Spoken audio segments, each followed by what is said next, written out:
I grew up in a small farming town in Iowa, and rarely did we have to shout to get people's attention.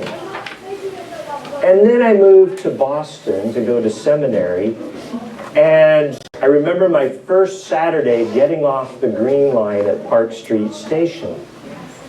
It felt like everyone was shouting for my attention.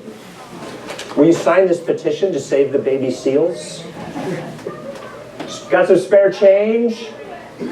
Hey, ice cream! The Hare Krishnas were chanting, and a man in a burnt orange robe and a shaved head pressed a track into my hand. So many people wanted my attention, I didn't know where to focus. As a polite Midwesterner, I wanted to acknowledge everyone, at least with a smile. I soon learned to walk as if I was paying no attention at all, even as I watched closely out of my peripheral vision. Within weeks, I did not notice the clamor of the crowd. And I tell you this moment to explain the very first word of Isaiah 55. And it's translated kind of benignly. That it says, hear, or listen, or the King James says, ho. But in Hebrew, it's oi.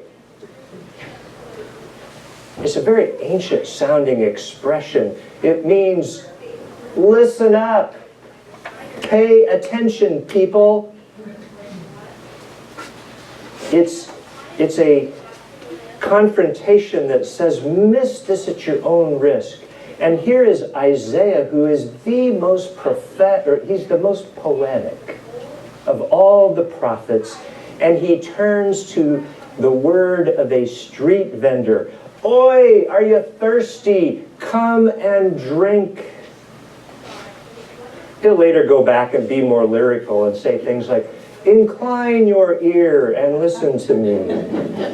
Or the more polite, listen carefully now. But the first word has to cut through the cacophony of petitioners and panhandlers and vendors. Oi, are you thirsty for something that truly quenches?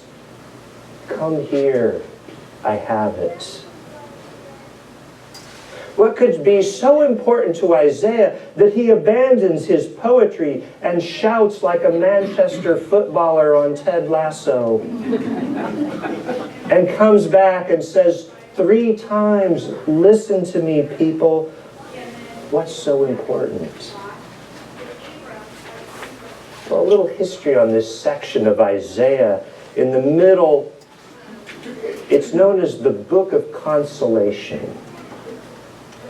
It's from chapter 40 to chapter 55. It's all written to the Jews who are in captivity after the brutal Babylonian conquest. They are in exile, and the first words of chapter 40 you may recognize as one of our Advent hymns. Comfort, comfort, O my people. It contains all of these hopeful images of streams flowing in the wilderness. Prepare a highway, for God is coming to meet you. Words of comfort, because we hear what people are feeling when they first enter Babylon as exiles. We hear an entire book of lamentations of the destruction of Jerusalem in the book Lamentations, their grief. Psalm 137, which we rarely read because its language is so intense, but we know maybe the song from the 1970s, By the Waters of Babylon. We lay down and wept for thee, Zion.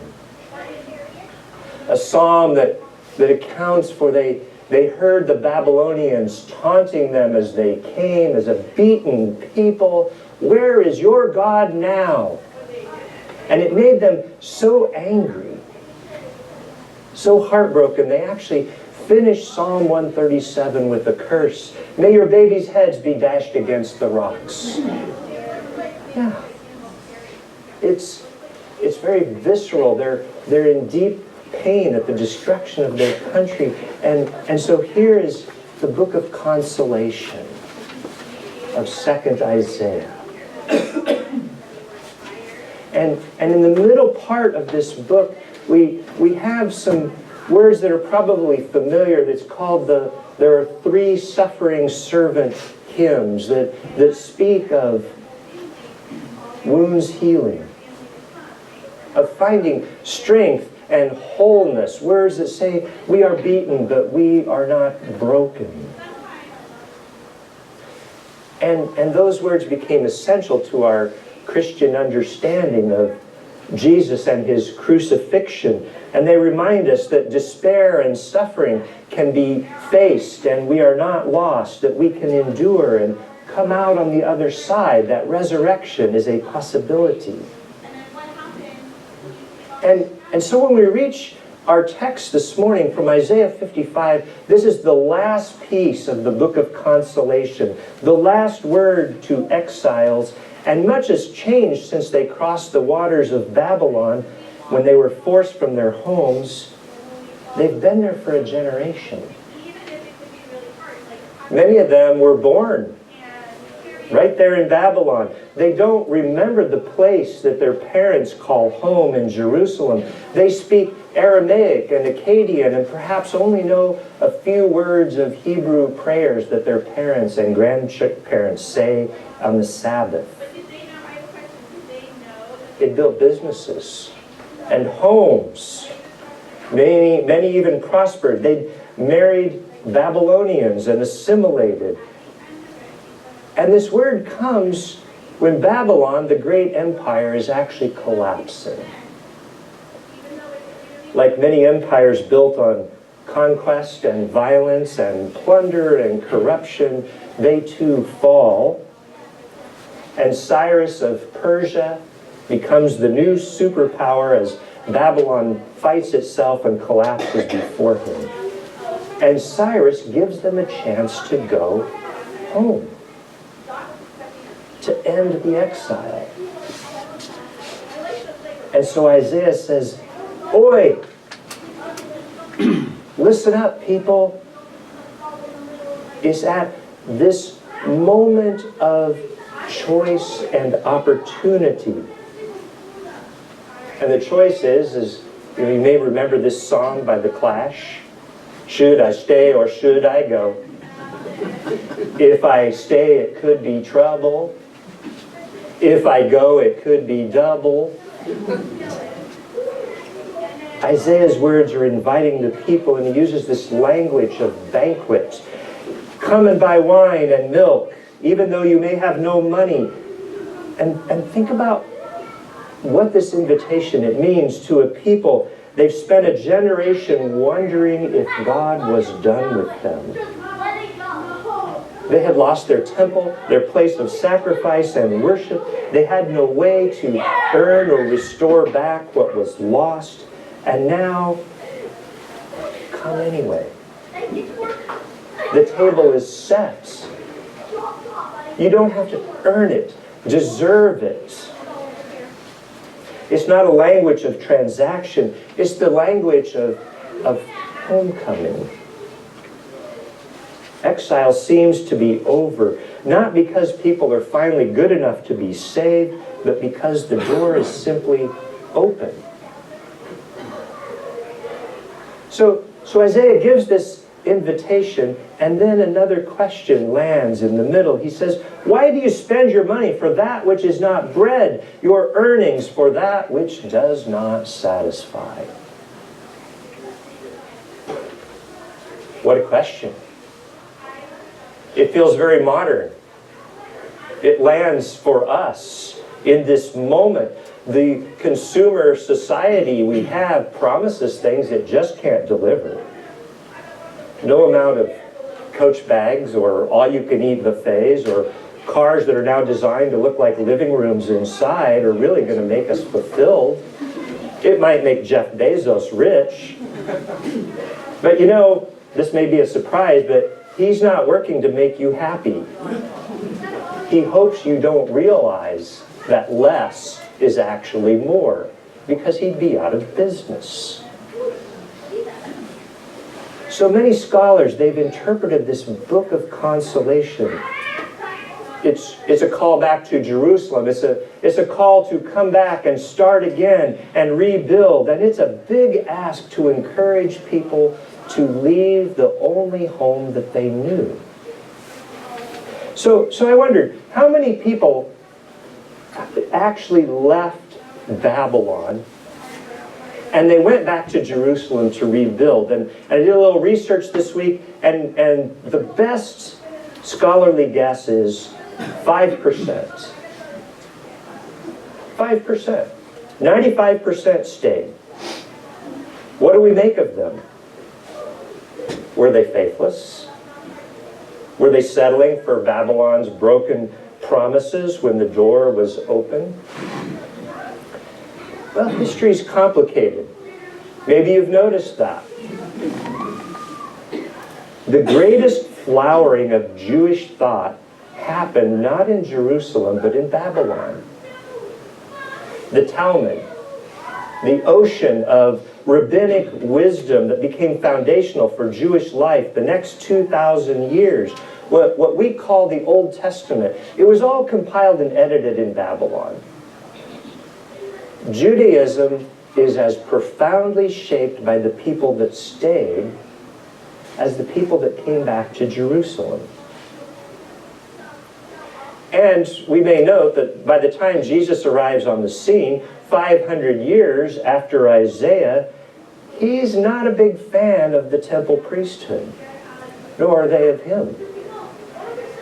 The people who had made that 900-mile journey home had rebuilt the altar and the walls, but many had accommodated themselves to a new empire, Rome, instead of Babylon.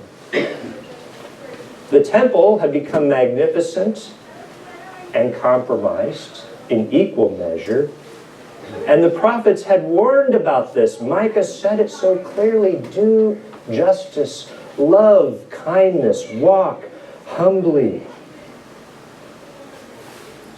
And here's the truth. You can do that in Babylon and fail to do it in Jerusalem. The city's not really the point, is it? I do wonder how the exiles understood this. Those who stayed near the river Tigris in Babylon, they actually maybe heard Isaiah's call and took it as an invitation to create a new faith, a deeper faith where they were, and they actually created a faith that could live by any river, any place in the world. Jews who crossed the Jordan and went to Israel, they preserved an identity of a holy place, a place of their ancestors that they wanted to pass on. But the real question was never about the final destination. It's really about, are you walking closer to God? Are you taking the pilgrimage that you are called to do? We've been talking about the Camino de Santiago as kind of our organizing metaphor for Lent. And one thing I learned this week is that the Camino was actually an adaptation. For centuries, people actually went to pilgrimage to Jerusalem. That Christians would come from all over the world, and they would go to Jerusalem, but it became too dangerous, and when it was controlled by various Muslim empires, they couldn't go to Jerusalem. But they didn't stop walking. They adapted. They went to Spain. They walked to Santiago. The geography changed, the pilgrimage did not. The point was the walking. And here's where I think Isaiah presses us. Some went to Jerusalem, some stayed, but it wasn't passive. It wasn't drifting. It was a choice. It was not staying because it was easier or going because it seemed more noble. It was a decision away from where they maybe had been thinking or doing. Why spend your money for that which is not bread? Spend your life working for things that do not satisfy. It's not just a gentle question, is it? It's a bit of a confrontation. It asks for a decision. Sometimes faith means we have to leave what is comfortable. Sometimes faith means staying and being resolute. Sometimes our faith calls us to rebuild something ancient and a firm tradition, and sometimes it calls us to create something new entirely. The point is, we have to decide which one it is. And here's the real danger. Not choosing at all. Drifting. Spending our lives on things that do not satisfy. Calling Babylon home because it's familiar. The exile doesn't end just because Cyrus opens the gate. It ends when someone decides to walk.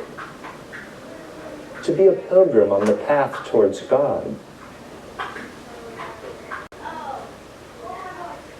Lent is a pilgrimage. It's not always about where you go, but how you travel. Where are you headed? What is forming you right now?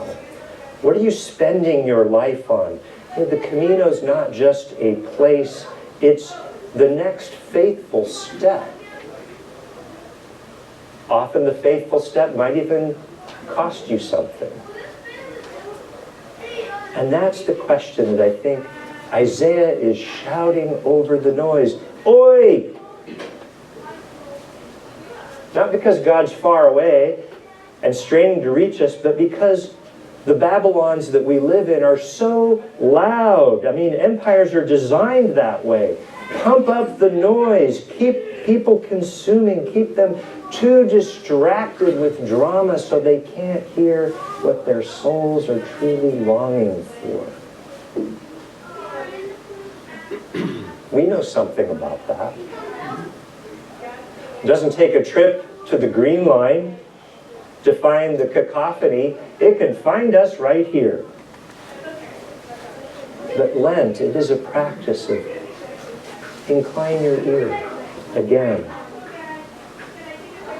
Tune out the wider noise long enough to hear the true voice that has been calling all along, and then once you hear it, to take the next faithful step. So what's your step? As you walk out of here this morning and move into the next week, the new month of March, what's the step? The next piece of your pilgrimage. That's what the Camino is. Listen and walk. Buen Camino, friends.